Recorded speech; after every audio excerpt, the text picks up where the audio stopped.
ഇതാണ് പാലക് അല്ലെങ്കിൽ സ്പിനാച്ച് എന്ന് ഇംഗ്ലീഷിൽ പറയും. നിങ്ങൾ പാലക് ദാൽ കറി കഴിച്ചിട്ടുണ്ടോ? കഴിച്ചിട്ടില്ലെങ്കിൽ നമുക്ക് ഉണ്ടാക്കിയാലോ. അപ്പോൾ ഇതുണ്ടാക്കാൻ വേണ്ടിയിട്ട് ഞാൻ പാലക്ക് ചോപ്പ് ചെയ്തെടുത്തിട്ടുണ്ട്. പിന്നെ കൂടെ തന്നെ കുറച്ച് തക്കാളി, പച്ചമുളക്, വെളുത്തുള്ളി, ഇഞ്ചി ഒക്കെയാണ് കേട്ടോ എടുക്കുന്നത്. കുക്കറായിരിക്കും കേട്ടോ അതിന് ബെസ്റ്റ്, പെട്ടെന്ന് റെഡിയാവും. അതിനുവേണ്ടി കുറച്ച് എണ്ണ, കോക്കനട്ട് ഓയിലാണ്, അതൊഴിച്ചിട്ട് അതിൽ കുറച്ച് ചെറിയ ജീരകം ഇടണം. ജീരകം കരിഞ്ഞു പോകുന്നതിന് മുമ്പ് തന്നെ നമുക്കിതിൽ കട്ട് ചെയ്ത് വെച്ച ഓണിയൻസ് ഇട്ട് കൊടുക്കും. ഞാനിവിടെ ഒരു മീഡിയം സൈസ് ഓണിയനും പിന്നെ ഒരു ചെറിയ ഓണിയനും കൂടെയാണ് കേട്ടോ എടുത്തേക്കുന്നത്. അങ്ങനെ 2 ഓണിയൻസ് ഇട്ടിട്ട് നമുക്ക് നല്ലപോലെ സ്ലൈസ് ചെയ്ത് കട്ട് ചെയ്തെടുത്താലും മതി, അല്ലെങ്കിൽ നമുക്ക് ചോപ്പ് ചെയ്താലും മതിയാവും. നമുക്കിത് പിന്നെ ഇഞ്ചിയുടെ ചന്തമൊന്നും നിങ്ങൾ നോക്കണ്ട, ജസ്റ്റ് ഇതേപോലെ കട്ട് ചെയ്താലും മതി. പേസ്റ്റ് ആക്കണമെന്നൊന്നും നിർബന്ധമൊന്നുമില്ല. പിന്നെ ഇതേപോലെ തന്നെ ഒരു 4-5 പീസ് വെളുത്തുള്ളി, അതും കൂടി ചെറുതായിട്ടൊന്ന് കട്ട് ചെയ്തെടുത്തിട്ട് ഇതിലോട്ടൊന്ന് ഇട്ട് കൊടുത്തിട്ട് നല്ലപോലെ മിക്സ് ചെയ്യണം. പിന്നെ ഇതിലേക്ക് പച്ചമുളകാട്ടോ ആഡ് ചെയ്യേണ്ടത്. ഞാനിവിടെ 3 പീസ് പച്ചമുളകാണ് എടുത്തിട്ടുള്ളത്.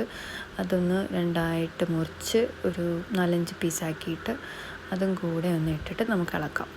പിന്നെ ഇതിൽ വേണ്ടത് തക്കാളി ആട്ടോ, ഒരു മീഡിയം സൈസ് നല്ല പഴുത്ത തക്കാളി നോക്കി എടുക്കണേ. എന്നിട്ട് ഇതേപോലെ കട്ട് ചെയ്തിട്ട് അങ്ങ് ഇട്ടാൽ മതി. എന്നിട്ട് നല്ലപോലെ മിക്സ് ചെയ്യാം. ഇനി നമ്മുടെ ടൊമാറ്റോസൊക്കെ നല്ലപോലെ വെന്ത് വന്നിട്ടുണ്ട്. ഇനി നമുക്ക് പൊടികൾ ആഡ് ചെയ്യാം. കുറച്ച് മുളക് പൊടി, മഞ്ഞൾപ്പൊടി, പിന്നെ കുറച്ച് കൊറിയാണ്ടർ പൗഡറും കൂടെ ആഡ് ചെയ്ത് വീണ്ടും നല്ലപോലെ മിക്സ് ചെയ്യണം. ഇതിൻ്റെ റോ സ്മെല്ല് മാറിക്കഴിയുമ്പോഴത്തേക്കും നമുക്ക് കുറച്ച് വെള്ളം കൂടി ഒഴിച്ചിട്ട് ഒന്നും കൂടി മിക്സ് ആക്കണം കേട്ടോ. ഇനി പ്രത്യേകിച്ച് സംഭവങ്ങളൊന്നും നമുക്കിതിൽ ആഡ് ചെയ്യാനില്ല. ഇനി നമുക്ക് എന്താ ചെയ്യേണ്ടതെന്ന് വെച്ചാൽ, നമ്മൾ കട്ട് ചെയ്ത് വെച്ച സ്പിനാച്ചില്ലേ, അത് ആഡ് ചെയ്യണം. അത് ആഡ് ചെയ്തിട്ട് നല്ലപോലെ മിക്സ് ചെയ്തെടുക്കണം. ഈ കറി ഉണ്ടാക്കിയാലുണ്ടല്ലോ, നിങ്ങൾക്ക് പിന്നെ ചോറ് കഴിക്കാൻ വേറെ സൈഡ് ഡിഷിൻ്റെ ആവശ്യമൊന്നുമില്ല. ഈ കറി മാത്രം മതി. എനിക്കങ്ങനെ പരിപ്പ് കറി വലിയ താല്പര്യമില്ലാത്ത കൂട്ടത്തിലാണ്. പിന്നെ ഞാൻ ഇങ്ങനെ ഉണ്ടാക്കി കഴിച്ചപ്പോഴാണ് സത്യം പറഞ്ഞാൽ പരിപ്പ് കറിയോടൊരു ഇഷ്ടം വന്നത്. അങ്ങനെ ഫൈനലി നമ്മൾ പരിപ്പ് ഇതിനകത്തോട്ട് ആഡ് ചെയ്യുകയാണേ.